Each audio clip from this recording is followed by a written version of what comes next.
I was pretty pumped to get into this session because I was going to do some high pull-ups. The last time I almost got to the belly bottom on one rep, so I was excited to see what this session would bring.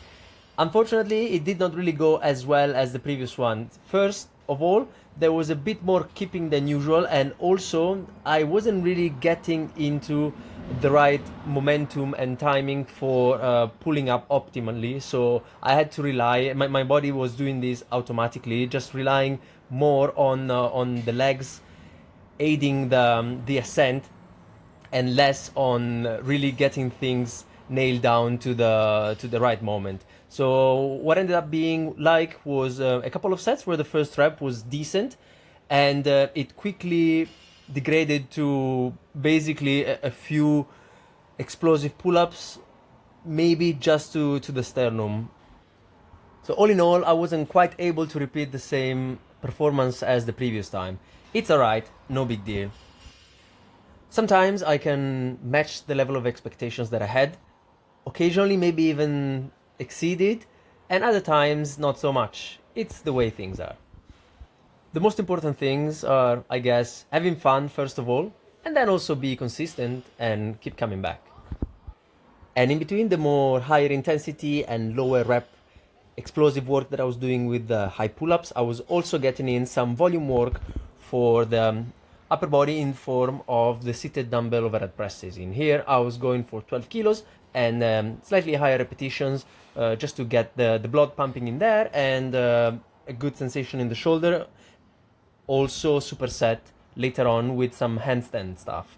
The handstands again, I don't know if it's because I'm doing them after the overhead presses or even after the main upper body work. They kind of feel a bit tight in the shoulder. In here I was doing a lot of adjustments, especially with my elbows to stay upright. It definitely wasn't the prettiest handstand that I've done up until now, but I got some work in there, and I was also doing some stuff for the lower body. Here I was doing a sled push.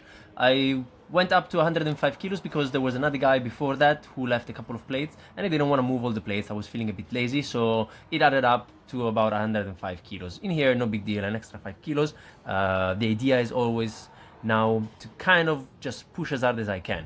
And then I was going back into this new variation for the Nordic curl where I was doing eccentrics only. I'm noticing that the camera angle is not exactly the best to get the full picture, but what I was focusing on here was not getting any discomfort on my Achilles tendon, so really wedging my the bone of my heel into the padding, and also I was using this thicker mat, which was slightly elevating my knees and placing them more in line with the heels and relieving some of that pressure in that area. And then I was just focusing on keeping as straight as possible and just accompanying the movement down. I was noticing that I was kind of pulling the bar back up with me, and I was adding some weight, so I will have to still play around with this to make it more efficient. Ciao.